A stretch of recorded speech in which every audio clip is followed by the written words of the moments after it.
Getting bigger by being better. The number one choice for Bristol. This is BCFM 93.2. Coming to talk about Freemasonry now. Martin, the Premier Grand Lodge of England was founded on the 24th of June 1717 as the Grand Lodge of London and Westminster, and was the first Masonic Grand Lodge to be created in the world.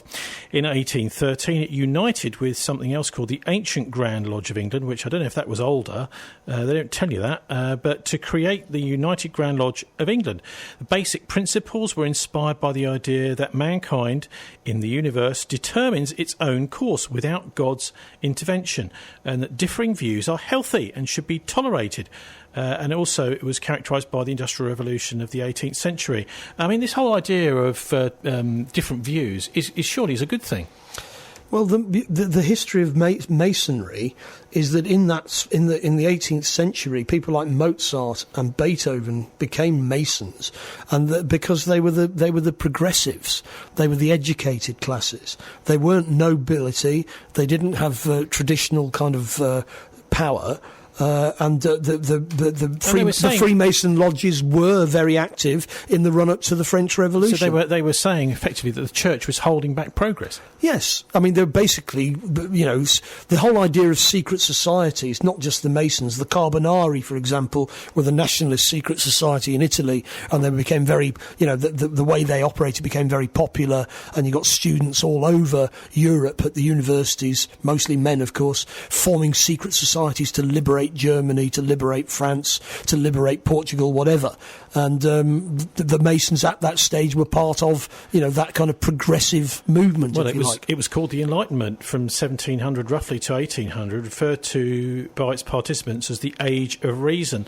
Enlightenment thinkers in Britain, France and throughout Europe questioned biblical authority, embraced this notion that humanity can be improved through secular or religious experiment, discovery and rational change. Also, you mentioned the French Revolution, also the American Revolution, directly inspired by Enlightenment ideals apparently, and respectively marked the peak of its influence, the revolutions were.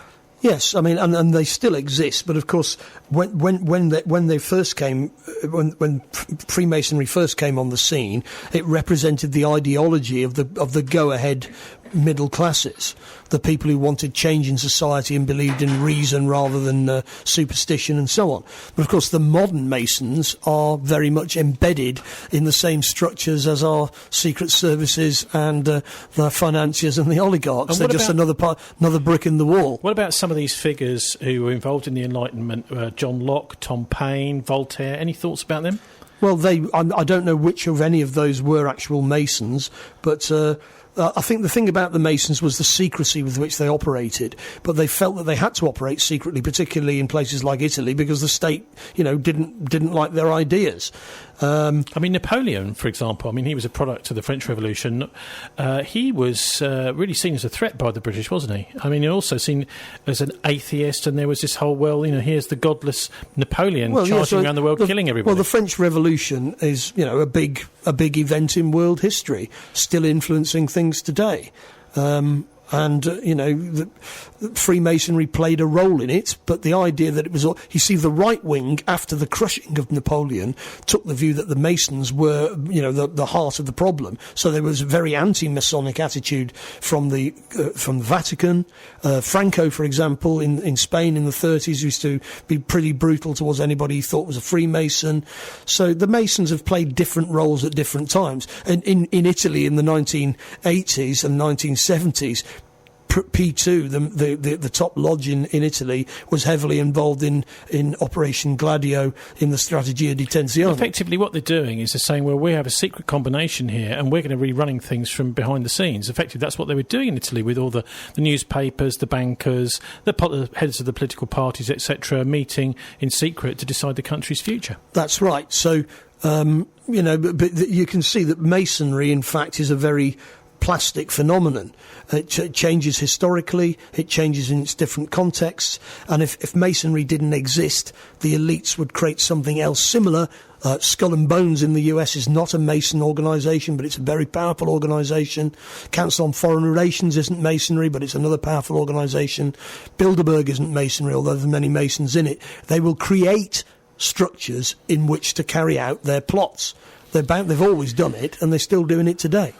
Also, I mean, let's look at some of the people we know of Freemasons. One starting with the guy I mentioned earlier, this Anders Bering Breivik. There's pictures of him in his Masonic outfit, and it's bizarre that they said that he was acting alone, because clearly he had very close secret associations with other members of his lodge. Well, what we suspect about that, as you well know, is that he wasn't acting alone, and that he's actually part of an Operation Gladio structure in Scandinavia, which led to the assassination of Olof Palme, the Prime Minister of Sweden, because, you know, basically Scandinavian social democracy is a threat to capitalist extremism, and therefore these countries have got to be destabilised. Another couple of Freemasons recently convicted the man who managed to squeeze £375,000 worth of compensation. A police superintendent, Gordon Anglesey, was then found to have been abusing kids, and he managed to squeeze that compensation out of newspapers that reported the truth.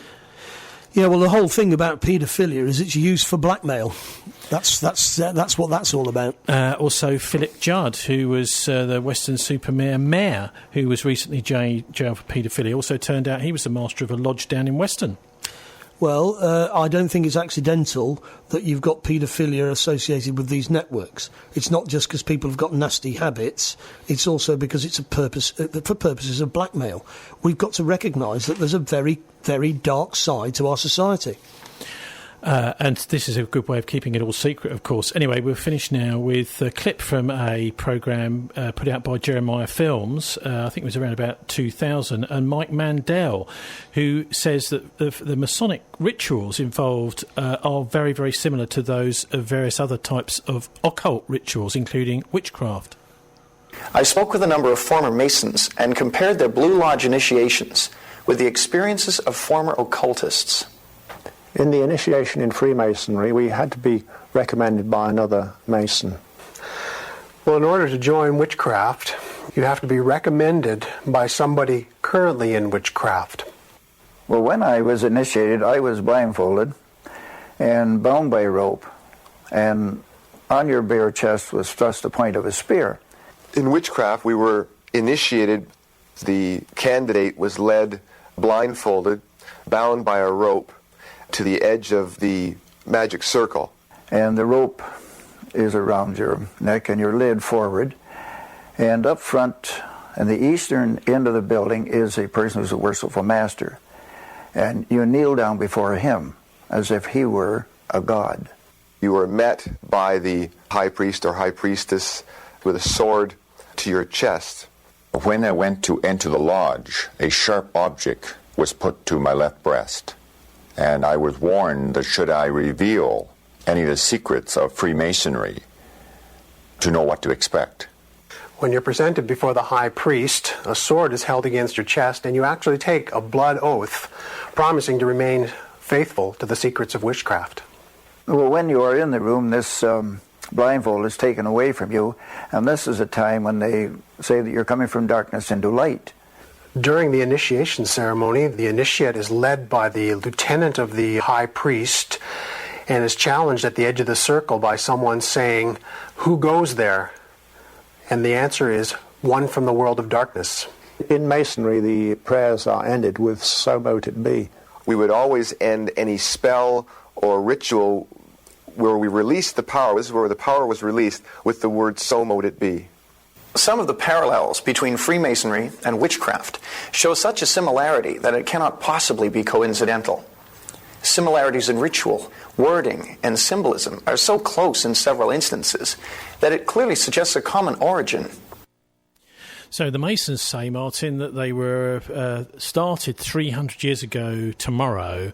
It does look as if it's got something much sort of deeper roots than that.